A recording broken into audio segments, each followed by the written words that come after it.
Our next myth is that lifting weights makes you bulk up.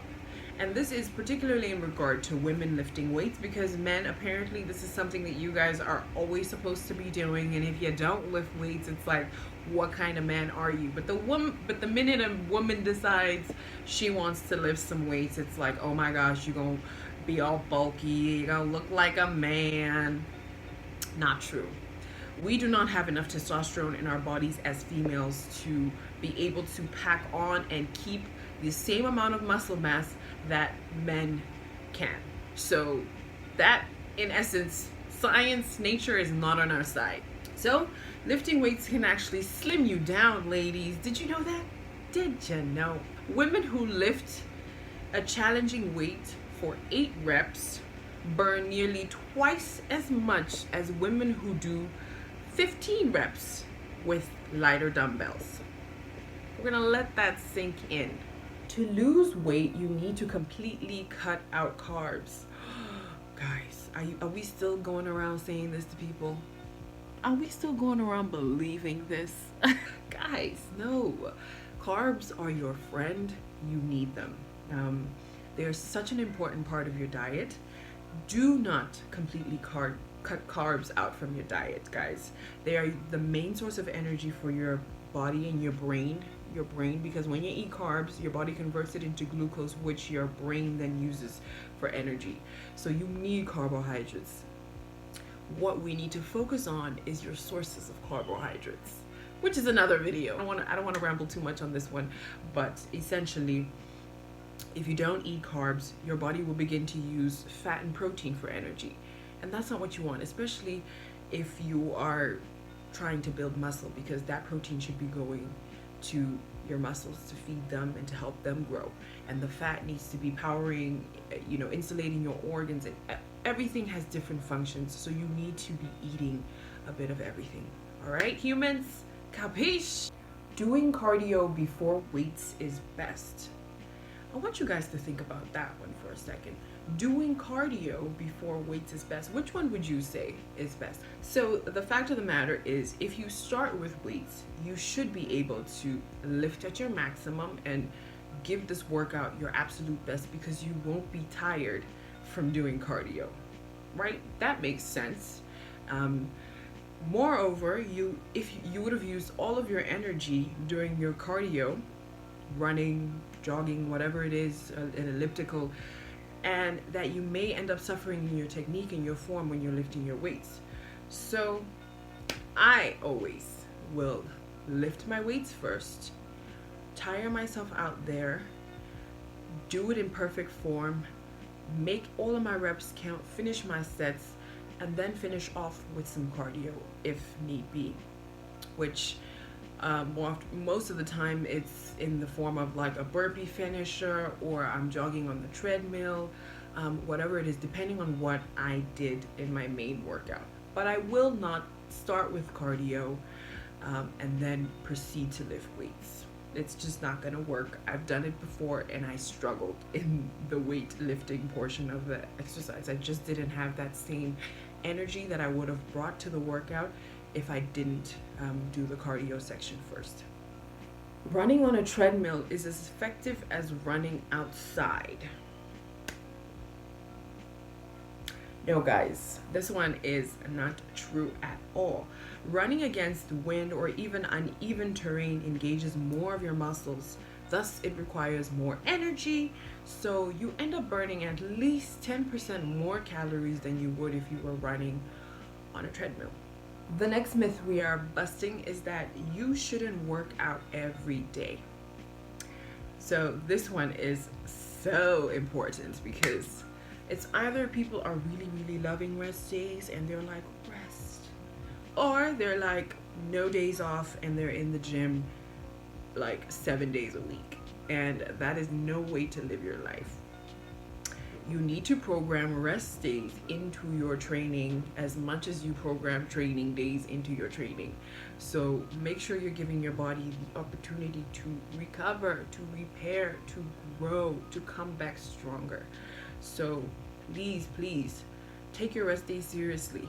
And if you are like me and can't necessarily find it, I struggle with rest days, not gonna lie. I struggle sitting still and like knowing that I'm not gonna move the whole day. My brain is like, wait. So I do active rest, and I'll do some yoga or I'll go on an active run. But it's just a way for me to keep my body moving because it's essential for me, but I am resting because I'm not doing these things at the same intensity as I would be doing them if it were a normal day. So find what works for you and your body and then do that. Next myth, you can't work out when you're sick. What do you guys think about this one? I know I'm asking you, I really wish I could get feedback from you guys like in real time, but please feel free to leave comments down below. I love reading them and engaging with you down there. Okay, so you cannot work out when you're sick.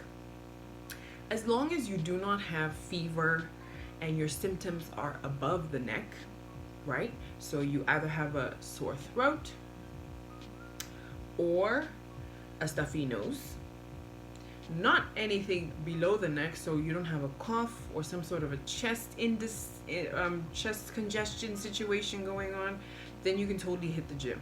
So above the neck symptoms are a-okay. Below the neck, keep your butt at home, medicate, rest, hydrate, honey, lemon, ginger, that ish until it's out of your system. And also always make sure that you're just listening to your body. Your body's always giving you cues and it's always talking to you. It's always in communication with you. Learn how to tune into that and really listen and respect it and honor that. This myth I got from Instagram. It says wine burns calories. Ooh. Guys, ultimately, if you are on a mission to lose fat, then you are better off cutting out all forms of alcohol because they are just empty calories. They don't give your body any sort of nutrition, and it's just empty goodness, right? It's like a chocolate bar. It doesn't serve your body. It may just end up leaving you with something that you now have to burn off later. So if that is your mission and your goal, maybe you want to consider just quitting alcohol for a while. But just so that you guys can understand, when alcohol is consumed, it is burned first as a source of fuel before your body uses anything else like the carbohydrates that are in your body or the fats that you've consumed. So when your body is using alcohol as a primary source of energy, this excess sugar and fat is then converted into fat, which sticks onto your body, and that's how you end up with capoons over time because your body's not using the sources of fuel that you're eating, it's using the alcohol as sources of fuel. So if your goal is to lose weight and to see those results within a set period of time, consider going off the alcohol completely. If you are in a stage where you're managing, then just moderate. Moderation is key, guys. It's not a whole bottle of wine. It's not a big ass glass that you got from the store that can fit a whole bottle of wine. It's a nice glass of wine to go with your meal, and that's it. Weightlifting turns fat into muscle. I was having a conversation with someone that, just the other day that prompted me to add this myth onto this list because this is so important for all of you guys to understand that you cannot turn fat into muscle, and that's not what happens when you start exercising. I hear a lot of people saying, yeah, I just want to turn this fat into muscle right here so I can be toned. No. Physiologically speaking, these two tissues are completely different from one another. They function different in the body and they appear different in the body. Adipose tissue, or also known as the fatty tissue, is found under the skin, and also sometimes it's sandwiched in between your muscles and around your internal organs to help with insulation and cushioning and all that. Muscle tissue can be broken down into a few other types, and it's found throughout your whole entire body.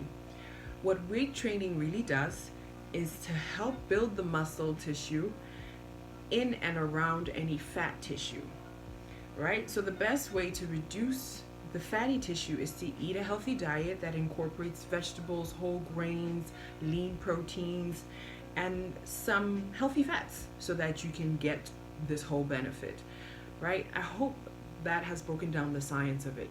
You can't take one muscle and turn it, one tissue and turn it into another tissue.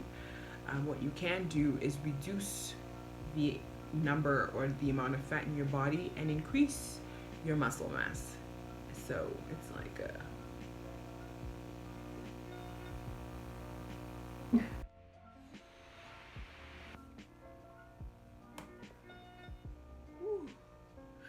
So that is the end of our video here today, guys. Thank you so much for joining me. I hope you enjoyed this video, and I hope you picked up some really important bits, and I hope I was able to drive everything home for you in terms of understanding.